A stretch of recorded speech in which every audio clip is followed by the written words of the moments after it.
She had a rule: never say no, never disappoint, never take up too much space. She thought it made her a good person, easygoing, low maintenance, the kind of woman people liked being around. What she didn't know, what nobody had ever told her, was that she was also wearing a sign, not a physical one, but a signal. Something in the way she smiled too quickly, agreed too easily, apologized for things that weren't her fault. Something that said, without words, "I will not fight back." And he saw it, the moment they met. Not consciously. Most manipulators don't sit down and plan it. But something in them, something trained by their own wounds, recognized the pattern, found the opening, and walked right through it. This video is about that dynamic. Not to assign blame, not to label anyone a victim, but to answer the question that so many people are afraid to ask out loud. Why does this keep happening to me? People-pleasing is not a personality type. It's a survival strategy.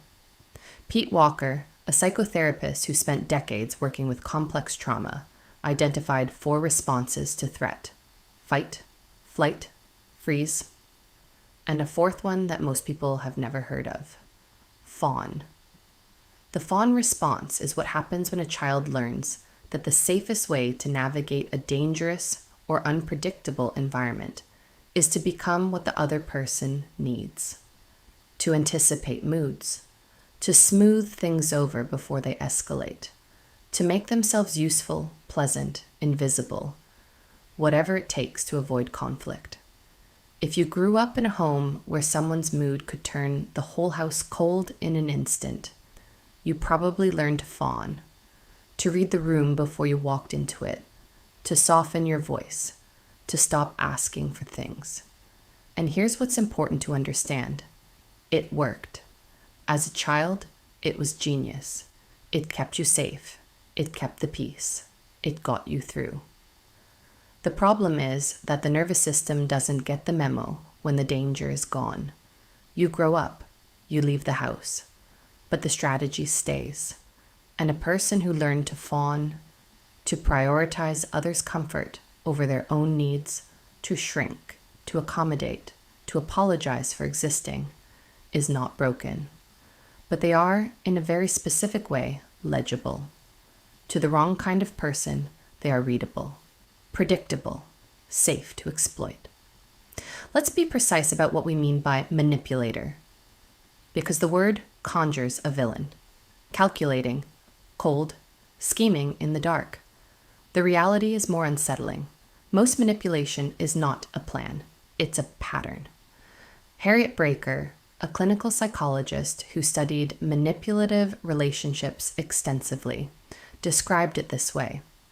Manipulators are people who learned very early that direct honesty is dangerous, that asking for what you need makes you vulnerable, that the only way to get your needs met is to engineer the situation so that someone else meets them, without ever realizing they're being managed.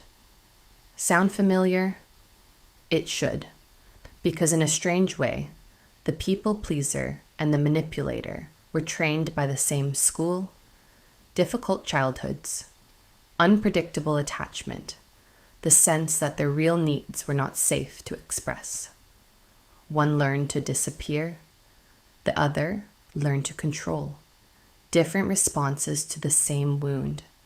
And when they meet, when the person trained to accommodate meets the person trained to exploit accommodation, it doesn't feel like danger. It feels like chemistry. The people pleaser feels needed, chosen, finally someone who really wants them around. The manipulator feels secure, unchallenged, finally someone who won't push back. What looks like love is often 2 unhealed wounds fitting together perfectly. Once you understand the dynamic, the mechanics become recognizable, but they're designed to be invisible while you're inside them. It usually starts with intensity. The manipulator is attentive, often overwhelmingly so. They remember details. They create moments. They make you feel seen in a way you haven't felt before. Psychologists call this love bombing. And for someone whose nervous system learned to earn love through service and accommodation, sudden, unconditional attention feels extraordinary. It feels like proof that the strategy worked. Then, slowly, things shift. The goalposts move. What pleased them yesterday disappoints them today. Your sense of what's enough starts to recalibrate, always downward.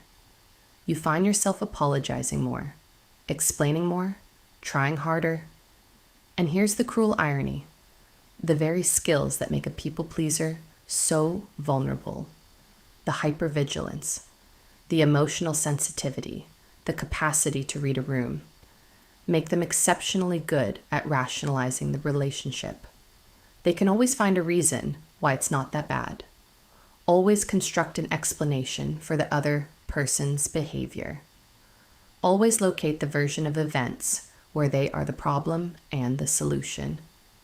Carl Jung wrote that we don't become conscious by imagining figures of light, but by making the darkness visible. Naming the pattern is not pessimism. It's the beginning of freedom. So, if you've recognized yourself in any of this, either in the person who keeps accommodating or in the relationship that keeps asking too much of you, I need you to stay with me for the next few minutes, because what comes next is the part most videos skip. Not how to spot a manipulator, not a checklist of red flags, but how to change what you're broadcasting, so the dynamic itself stops repeating. The most common advice for people pleasers is set boundaries. And while that's not wrong, it misses the deeper problem. Boundaries are not rules you write down and hand to another person. They are the natural expression of someone who believes their needs matter. And if that belief isn't there, if the nervous system still operates from the old script, then setting a boundary feels terrifying. Selfish, wrong. So the work is not the boundary. The work is the belief that precedes it. Bessel van der Kolk, one of the world's leading trauma researchers, puts it plainly. The body keeps the score. The fawn response is stored not in your thoughts, but in your nervous system, which means it doesn't respond to logic. It responds to new experiences. That means the path forward is not understanding the pattern, although that helps. It's practicing something different. In small moments, in low-stakes situations, beginning to tolerate the discomfort of not accommodating. Saying, actually, I'd prefer the other restaurant. Saying, I'm not available for that. Saying, that doesn't work for me. And noticing, maybe for the first time, that the world doesn't end. What changes the dynamic is not becoming harder, colder, or more guarded. It's becoming more honest. Honest about your preferences. Honest about your limits. Honest about the fact that you are a person, not a service. And here's what that honesty does. It makes you legible in a different way. The people who stay for you when you stop performing, those are your people. The ones who leave because you stopped being easy to manage. That tells you everything you needed to know. The woman from the beginning of this video, the one who never said no, she's not naive. She's not weak. She learned to survive in a world that punished her for taking up space. And that learning, as adaptive as it was, became the thing that kept inviting the wrong people in. The sign she was wearing wasn't her fault, but it is her responsibility now, not to change who she is, but to unlearn the idea that love requires her to be small. If this video touched something in you, if you recognized a pattern in yourself or in someone close to you, share it. Not because the algorithm needs it, because the person in your life who needs to hear this probably won't search for it themselves. Subscribe if you're new here, and if you want to go deeper on this, The video on emotional unavailability connects directly to what we talked about today. The link is above. Leave me a comment. When did you first realize you'd been people-pleasing? And what made you see it? I read everyone.